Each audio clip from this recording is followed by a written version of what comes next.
Hey, what's going on, guys? Mr. Chuckles here, and today I've got some more tips for you guys in the Crucible. Whether you're a vet or newer to the Crucible, there's a few things you should know before you take on some other Guardians. First, let's talk weapons. Every type of weapon is meant for a certain type of engagement. The goal is to have a primary and a secondary that will cover at least 2 of the 3 types of engagements. The 3 types are close quarters, mid-range, and long range. The key to picking your weapons is understanding their strengths and their weaknesses.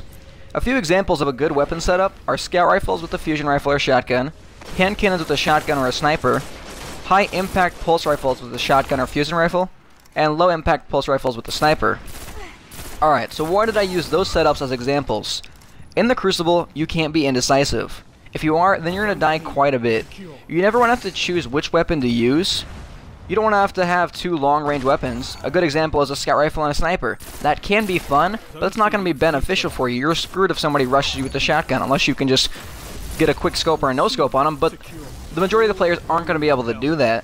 Same idea, you don't want to be running a hand cannon and a fusion rifle. That's usually not going to benefit you, because they're both medium archetype or medium weapons, so you really don't want to be doing that. Setting yourself up like this is really going to help you in the game. You're no longer going to question what weapon you want to use. There's a reason weapons are classified as primary and secondary, because each one offers different things, and each engagement and every scenario is different, and they all provide you with that. So make sure you're balancing your weapon choices, never being indecisive about what weapon to use. Alright, so the next thing is map layouts. First thing, learn all the ammo locations, understand how to flank, what routes are best. Routes are going to change for every situation, so do understand that. You can't use the same route every single game, every single time. Eventually, someone's going to catch you off guard and just shoot you in the face, or you're going to become predictable and be really easy to kill. So make sure you're constantly changing the routes you do flank from. Also, understand the information your radar gives you. People often completely overlook that. Look at your radar and understand what does your radar mean right now. Use your information. Information is your friend. Sometimes information is more important than what you actually see.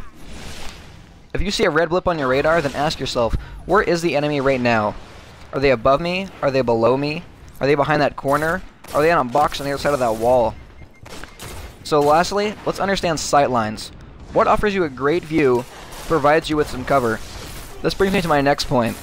Every map has random items or structures throughout the entire map. Use these as cover.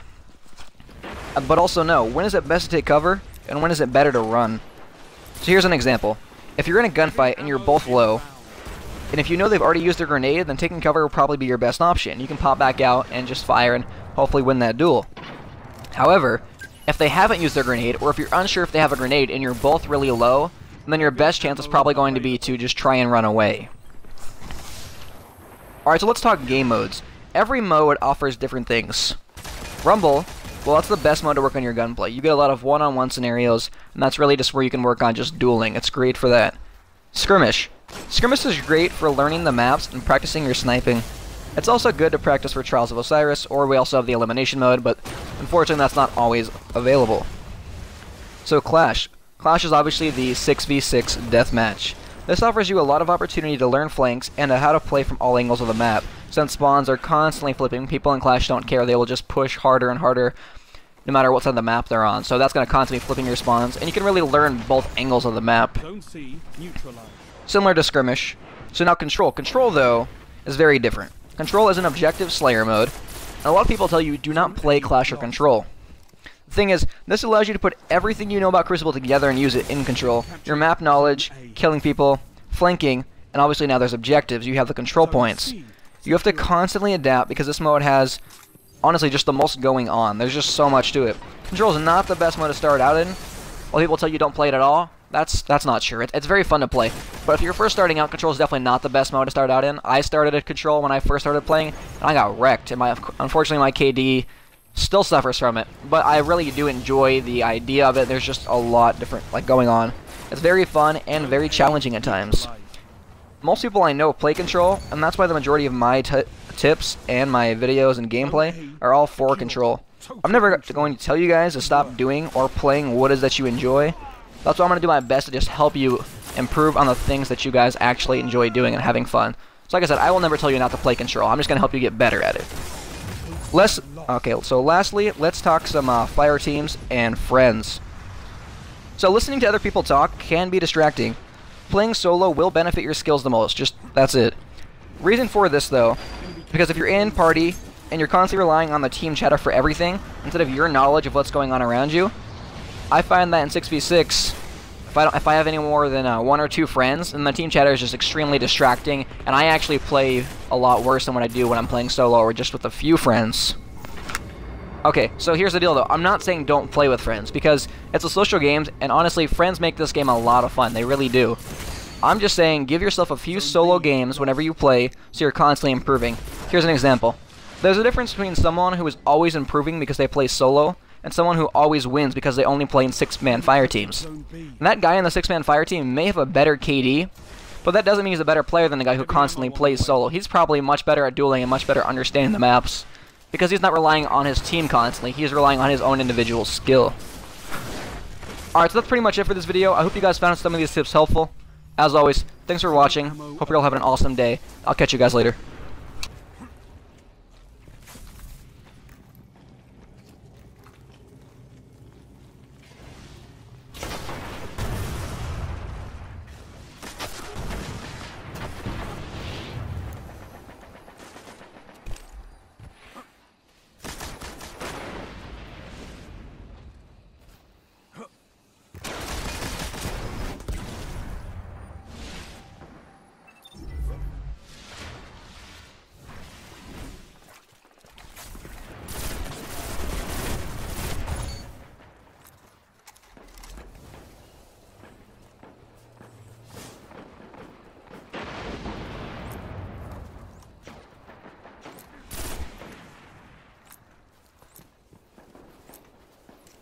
Only 5 minutes left.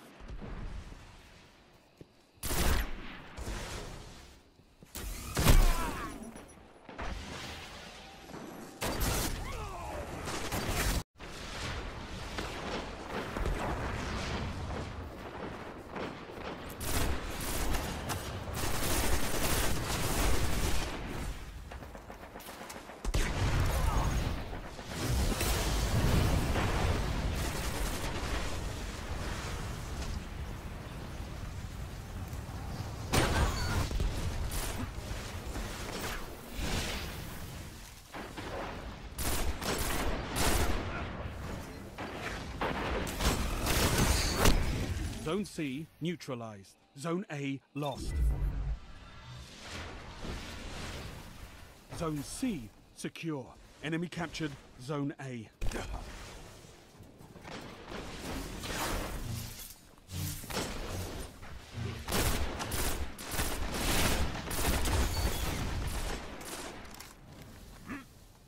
Zone B neutralized.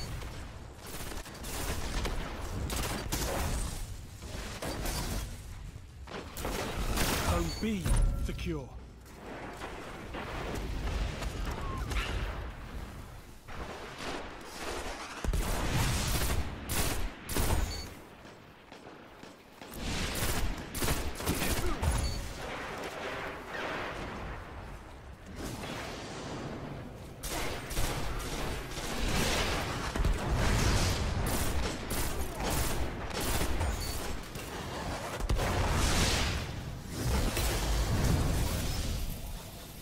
Heavy ammo inbound. Zone C lost.